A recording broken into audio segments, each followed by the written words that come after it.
Masmavi 3 Mutfakta'ya hoş geldiniz. Sevgili arkadaşlarım, bugün bayram kahkesi yapacağız. Mahlepli, yumurtasız, aylarca dayanır. Hemen başlıyorum. İyi seyirler dilerim.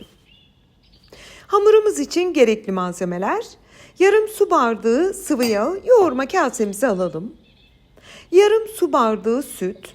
Gördüğünüz gibi bildiğimiz kurabiyelerden biraz farklı. Yarım su bardağı şeker. 1 su bardağı eritilmiş tereyağı. Böyle biraz yarım erimişti benimki. Hiç sorun değil. 1 paket vanilya şekeri. 1 tatlı kaşığı tarçın. Ve tarifimizin en önemli baharatı mahlep kullanacağız. Bunu tüm aktarlarda veya marketlerde bulabilirsiniz. 1 tatlı kaşığı dolusu toz mahlebimizi ekleyelim. 1 yemek kaşığı susam. Ve 1 tatlı kaşığı da kabartma tozu. Lütfen siz bir paketi komple eklemeyin. 1 tatlı kaşığı yeterli. Arzu ederseniz portakal kabuğu da rendeleyebilirsiniz. Ama mecbur değil, ama rendelerseniz çok güzel olur.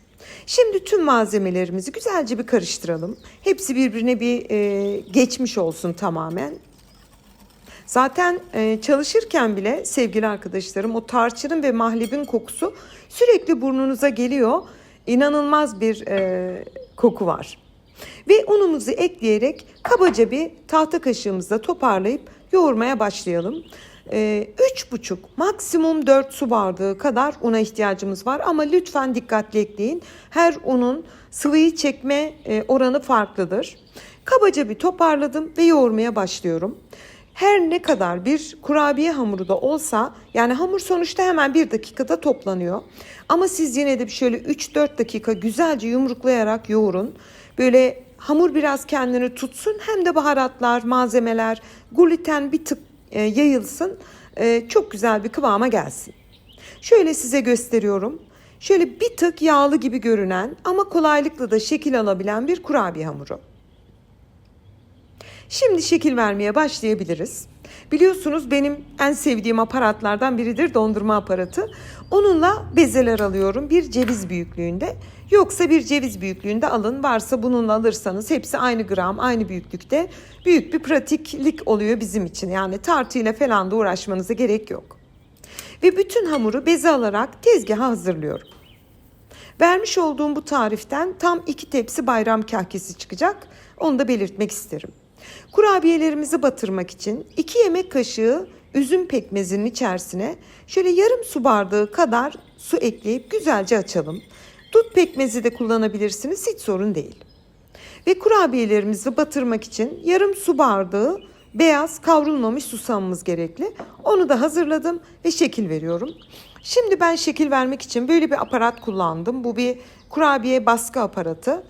İlk önce pekmeze batırıyorum. Daha sonra susama batırarak şekil veriyorum. Ama ben biraz sonra, hepinizin evinde böyle bir aparat yoktur tabii ki. Sizin de evde nasıl bardakla yapabileceğiniz bir şekli göstereceğim.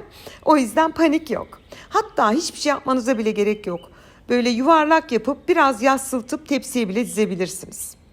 Hemen şöyle şeklini verdim. Önce pekmezli suya, daha sonra susama, daha sonra şeklini vererek tepsiye aldım. Tekrar göstermek isterim sevgili arkadaşlarım. Böyle bir aparatınız yoksa biraz sonra bardakla yapacağım. Bardakla da uğraşmak istemiyorsanız bildiğiniz yuvarlak halka halka yapıp tepsiye de dizebilirsiniz. Önemli olan hamurumuzun güzelliği. Şeklini tamamen size bırakıyorum. Tekrar bolca susama batırdım. Elimdeki kurabiye baskı aparatıyla şeklini vererek bitiriyorum. Çok güzel görünüyor çünkü bayram olduğu için böyle biraz süslü aparatlar kullanmayı çok seviyorum. Şekline bakar mısınız? Şimdi dedim ki herkesin evinde yoktur. Bir tepsiyi böyle aparatla yaptım. Bunu hemen buzdolabına alalım. Biraz çekişsin veya balkona alın. Havalar soğuk zaten. Ben şimdi bir su bardağı kullanacağım. Bir de çay bardağı. Bildiğimiz klasik su bardağı ve çay bardağı. Şimdi bir tane bezeyi önce pekmeze batırıyorum. Daha sonra susama batırıp şeklini vereceğim.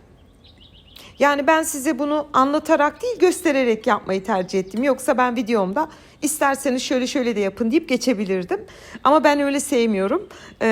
Gördüğünüz gibi elimle biraz yassılttım. Önce pekmeze, sonra susama, tezgaha aldım. Su bardağı ile basarak onu güzelce bir incelttim.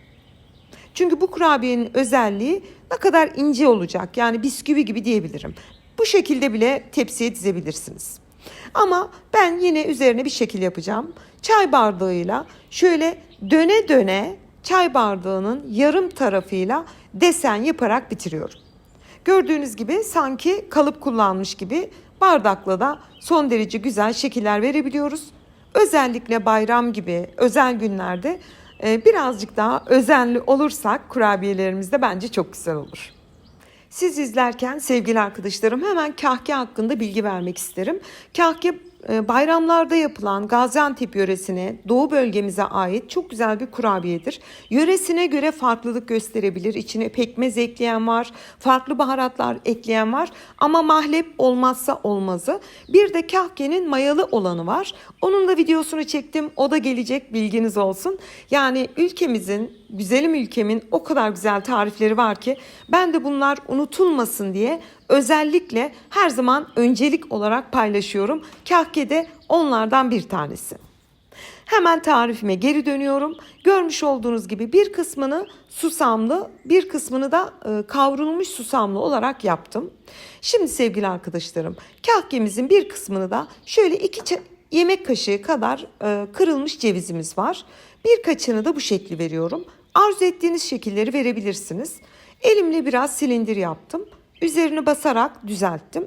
Önce pekmezli suya, daha sonra cevize batırarak bu şekilde tepsiye diziyorum. Az önce belirtmeyi unutmuştum. Hatta bazı kahkelere rezeneyi tavada kavurup ekleniyor. Çok enteresan geldi bana rezenenin kahkenin içinde olması. Onu da belirtmek isterim. Ben bugün klasik kahke tarifini hazırladım sizlere. Bu arada bilgileri de aktarıyorum ki unutulmasın. Yaşı küçük olanlar bunları bilsin. Kuşaktan kuşağa bu tariflerimiz gitsin istiyorum.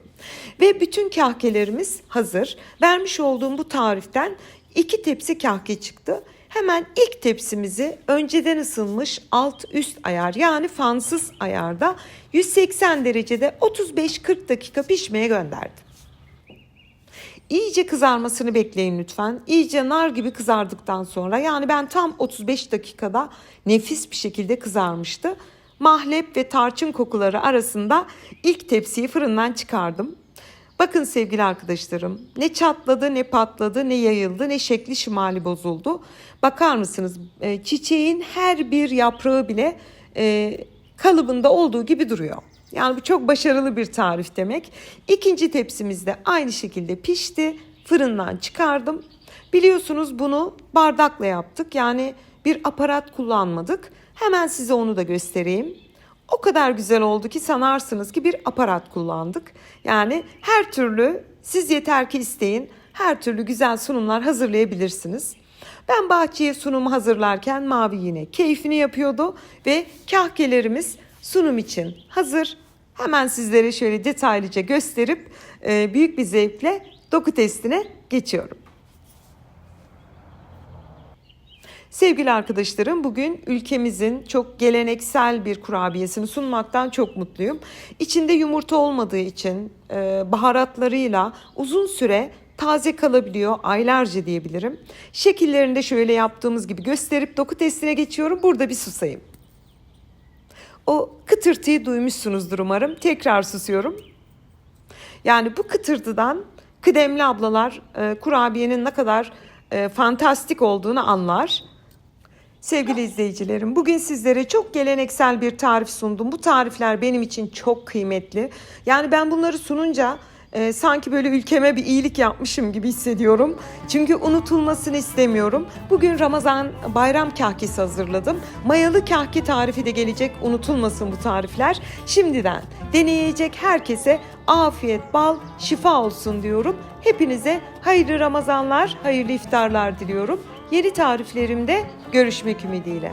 Hoşça kalın.